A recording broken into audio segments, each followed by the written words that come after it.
हरे कृष्णा। आप सभी को उत्थान एकादशी और प्रबोधिनी एकादशी की हार्दिक शुभकामनाएं।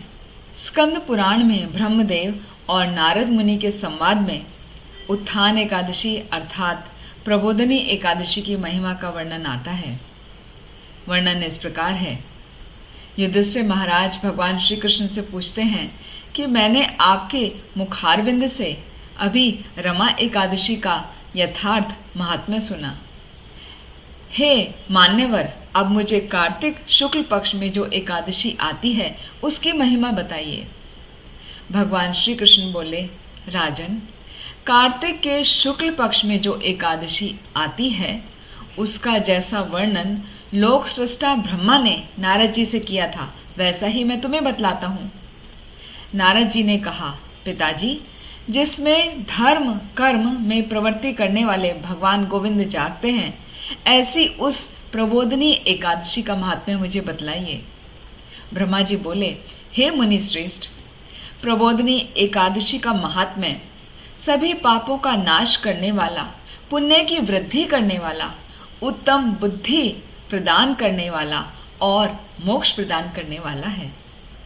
समुद्र से लेकर सरोवर तक जितने भी तीर्थ हैं वे सभी अपने अपने महात्म्य की तभी तक गर्जना करते हैं जब तक कि कार्तिक मास में भगवान विष्णु की प्रबोधिनी एकादशी नहीं आ जाती।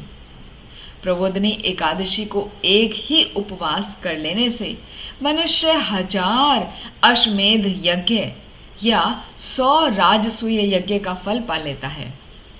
ब्रह्मा जी कहने लगे नारद मुनि से, बेटा, जो दुर्लभ है, जिसकी प्राप्ति असंभव है और जिसे त्रिलोकी में किसी ने भी नहीं देखा, ऐसी वस्तु के लिए भी याचना करने पर प्रबोधिनी एकादशी उसे प्रदान करती है।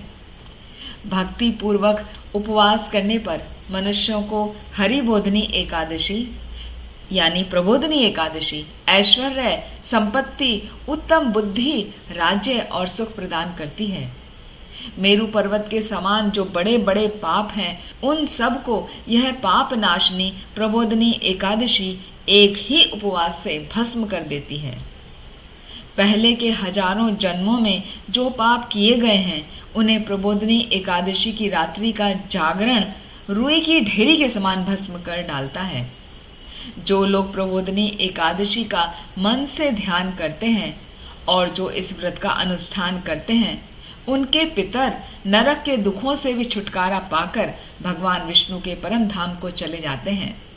हे ब्रह्मन, अश्वमेध आदि यज्ञों से भी जिस फल की प्राप्ति कठिन है वह प्रबोधिनी एकादशी को जागरण करने से अनायास ही मिल जाता है।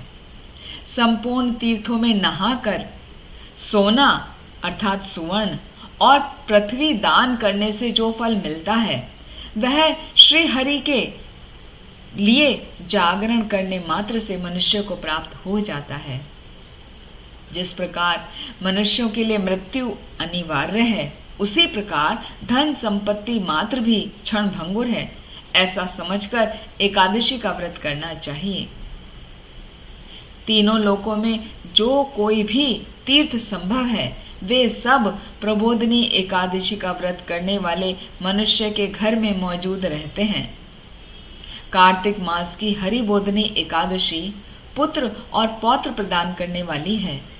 जो प्रबोधिनी एकादशी को उपासना करता है वही ज्ञानी है, वही योगी है, वही तपस्वी और जितेंद्रिय है और उसी को भोग और मोक्ष की प्राप्ति होती है। नारद मुनि से कहने लगे, ब्रह्मा जी, बेटा, प्रबोधिनी एकादशी को भगवान विष्णु को प्राप्त करने के उद्देश्य से जो मानव स्नान, दान, जप और होम करता है वह सब अक्षय हो जाता है। जो मनुष्य इस तिथि को उपवास करके भगवान माधव की भक्ति पूर्वक पूजा करते हैं वे 100 जन्मों के पापों से छुटकारा पा जाते हैं। इस व्रत के द्वारा देवेश्वर जनार्दन को संतुष्ट करके मनुष्य संपूर्ण दिशाओं को अपने तेज से प्रकाशित करता हुआ श्री हरि वैकुंठ के धाम को जाता है। प्रबोधिनी एकादशी को पूजित होने पर भगवान गोविंद मनुष्यों के बचपन, जवानी और बुढ़ापे में किए हुए 100 जन्मों के पापों को, चाहे वे अधिक हो या कम हो, धो डालते हैं। अतः सर्वथा प्रयत्न करके संपूर्ण मनोवांछित फलों को देने वाले देवादिदेव जनार्दन की उपासना करनी चाहिए। बेटा नारद, जो भगवान विष्णु के भजन में तत्पर होकर कार्तिक में पराय अन्न का त्याग करता है, वह चंद्रायण व्रत का फल पाता है। जो प्रतिदिन शास्त्रीय चर्चा से मनोरंजन करते हुए कार्तिक मास व्यतीत करता है, वह अपने संपूर्ण पापों को जला डालता है और 10,000 यज्ञों का फल प्राप्त करता है। कार्तिक मास में शास्त्रीय कथा के कहने और सुनने से भगवान मधुसूदन को जैसा संतोष होता है, वैसा उन्हें यज्ञ, दान और तप आदि से भी नहीं होता। जो शुभ कर्मपरायण पुरुष कार्तिक मास में एक या आधा श्लोक भी भगवान विष्णु की कथा करते हैं, बाँचते हैं, पढ़ते हैं, उन्हें 100 गोदान का फल प्राप्त होता है। महामुने, कार्तिक में भगवान केशव के सामने शास्त्र का स्वाध्याय तथा श्रवण करना चाहिए। मुनि श्रेष्ठ, जो कार्तिक में कल्याण प्राप्ति के लोभ से भगवान श्री हरि की कथा का प्रबंध करवाता है या प्रबंध करता है, वह अपनी 100 पीढ़ियों तक को तार देता है। जो मनुष्य सदा नियम पूर्वक कार्तिक मास में भगवान विष्णु की कथा सुनता है, उसे सहस्र गोदान का फल मिलता है। जो प्रबोधनी एकादशी के दिन श्री विष्णु की कथा श्रवण करता है, उसे 7 द्वीपों से युक्त पृथ्वी दान करने का फल प्राप्त होता है। हे मुनि श्रेष्ठ, जो भगवान विष्णु की कथा सुनकर अपनी शक्ति के अनुसार कथावाचक को दान देता है, उसकी पूजा करता है, उन्हें अक्षय लोक की प्राप्ति होती है। हे नारद, जो मनुष्य कार्तिक मास में भगवान से संबंधित गीत और शास्त्र विनोद के द्वारा अपने समय को व्यतीत करता है, उसकी पुनरावृत्ति मैंने नहीं देखी, मतलब वो इस जगत में लौटकर वापस नहीं आता। हे मुने, जो पुण्यात्मा पुरुष भगवान के समक्ष गायन करता है, नृत्य करता है, वाद्य बजाता है और भगवान विष्णु की कथा करता है, वह इन तीनों लोकों के ऊपर विराजमान होता है। हे मुनि श्रेष्ठ, कार्तिक मास की प्रबोधनी एकादशी के दिन बहुत से फल, फूल, कर्पूर, अर्गजा और कुमकुम के द्वारा श्री हरि का पूजन करना चाहिए। एकादशी आने पर धन की कंजूसी नहीं करनी चाहिए, क्योंकि उस दिन दान आदि करने से असंख्य पुण्य की प्राप्ति होती है। प्रबोधनी एकादशी को जागरण के समय शंख में जल डालकर फल और नाना प्रकार के द्रव्यों के साथ श्री जनार्दन को अर्घ्य देना चाहिए। संपूर्ण तीर्थों में स्नान करने और सब प्रकार के दान देने से जो फल मिलता है, वही प्रबोधनी एकादशी को अर्घ्य देने से करोड़ गुना होकर प्राप्त होता है। हे देवऋषि, अर्घ्य के पश्चात भोजन आदि और दक्षिणा आदि के द्वारा भगवान विष्णु की प्रसन्नता के लिए गुरु की पूजा करनी चाहिए। जो मनुष्य इस दिन श्रीमद् भागवत की कथा सुनता है अथवा पुराण का पाठ करता है, उसे एक एक अक्षर पर कपिला गाय दान करने का फल मिलता है। हे मुनि श्रेष्ठ, कार्तिक में जो मनुष्य अपनी शक्ति के अनुसार शास्त्र में लिखी गई रीति से वैष्णव व्रत यानी एकादशी का पालन करता है, उसकी मुक्ति अविचल है। केतकी के एक पत्ते से पूजा करने पर भगवान गरुड़ ध्वज 1000 वर्ष तक अत्यंत तृप्त रहते हैं।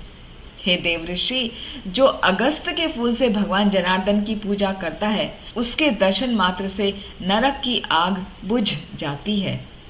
हे वत्स, जो कार्तिक मास में भगवान जनार्दन को तुलसी के पत्र और पुष्प अर्पण करते हैं, उनका जन्म भर का किया हुआ सारा पाप भस्म हो जाता है। तुलसी दल पुष्पाणि ये यच्छन्ति जनार्दने कार्तिके सकलं वत्सा पापं जन्मार्जितं दहेत्। द्रष्टा स्पृष्ट अथवा ध्याता कीर्तिता नामतः स्तुता रोपिता सेचिता नित्यं पूजिता तुलसी नता। नवधा तुलसी भक्तिं ये कुर्वन्ति दिने दिने युग कोटि सहस्राणि तन्वन्ति सुकृतं मुने।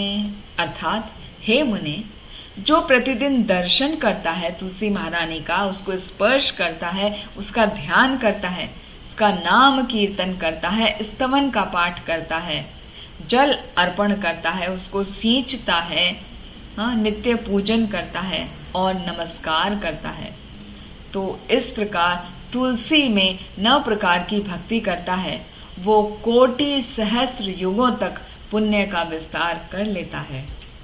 हे नारद, सब प्रकार के फूलों और पत्तों को चढ़ाने से जो फल प्राप्त होता है वह कार्तिक मास में तुलसी के एक पत्ते से मिल जाता है।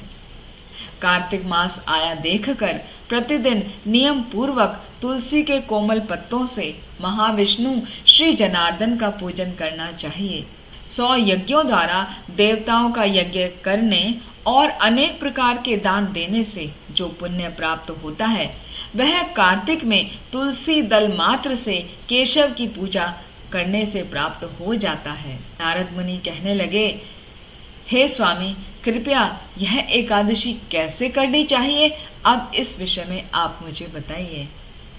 पितामह ब्रह्मदेव कहने लगे, हे द्विज श्रेष्ठ, प्रातः काल स्नान करना चाहिए, उसके पश्चात भगवान केशव की उपासना करें और इस व्रत को इस प्रकार धारण करें, ये प्रार्थना करते हुए कि हे अरविंदाक्ष, एकादशी को मैं अन्न ग्रहण नहीं करूंगा, केवल द्वादशी को ही अन्न ग्रहण करूंगा। हे अच्युत, कृपया करके आप मेरी रक्षा कीजिए जिससे मैं इस एकादशी का पालन कर सकूं। ब्रह्मदेव आगे कहने लगे, पूरा दिन भक्ति भाव से व्रत का पालन करना चाहिए। रात में भगवान विष्णु के पास बैठकर भजन कीर्तन लीला का श्रवण करके जागरण करना चाहिए। एकादशी के दिन लोभ की वृत्ति का त्याग कर देना चाहिए। जो भी पुण्यवान इस प्रकार से व्रत का पालन करता है उसे अपने अंतिम ध्येय की प्राप्ति होती है। जो कोई भी इस एकादशी के दिन भगवान जनार्दन को कदम्ब का फूल अर्पण करता है उसे कभी यमलोक नहीं जाना पड़ता। जो गरुड़ ध्वज भगवान विष्णु को कार्तिक मास में गुलाब के फूल अर्पण करता है उसे निश्चित ही मुक्ति की प्राप्ति होती है। और जो कोई भी अशोक वृक्ष के फूल भगवान को अर्पित करता है उसे सूर्य चंद्र होने तक कभी दुख नहीं भोगना पड़ता। जो शमी वृक्ष के पत्तों से भगवान श्री हरि की पूजा करता है उसे यमराज कभी दंड नहीं देते। वर्षा ऋतु में जो उन जगदीश्वर भगवान विष्णु की पूजा चंपक के फूलों से करता है उसका भौतिक विश्व में जन्म नहीं होता। जो पीले रंग के केतकी के फूलों से भगवान विष्णु की पूजा करता है वह करोड़ों जन्म में किए हुए पापों से मुक्त हो जाता है। 100 दल वाले लाल रंग के कमल के फूल से जो भगवान जगन्नाथ की पूजा करते हैं वह भगवान के श्वेत दीप नामक धाम की प्राप्ति करते हैं। हे द्विज श्रेष्ठ, एकादशी के रात को जागरण करना चाहिए। द्वादशी के दिन विष्णु की पूजा करके ब्राह्मणों को भोजन खिलाकर व्रत पूर्ण करना चाहिए और अपनी क्षमता के अनुसार आध्यात्मिक गुरु की पूजा करके उनको योग्य दक्षिणा देनी चाहिए। इससे भगवान श्री हरि प्रसन्न होते हैं। तो आइए हम सभी ध्यान पूर्वक और विधि पूर्वक इस एकादशी जो अति उत्तम है, उत्थान एकादशी, प्रबोधनी एकादशी का पालन करें और निरंतर दिन में रात में भगवान के पवित्र नामों का जप करें, उनका पाठ करें, उनका गायन करें। हरे कृष्ण कृष्ण कृष्ण हरे हरे, हरे राम राम राम हरे हरे। हरे कृष्ण। आप सभी को एक बार फिर प्रबोधिनी एकादशी की हार्दिक शुभकामनाएं। हरे कृष्ण।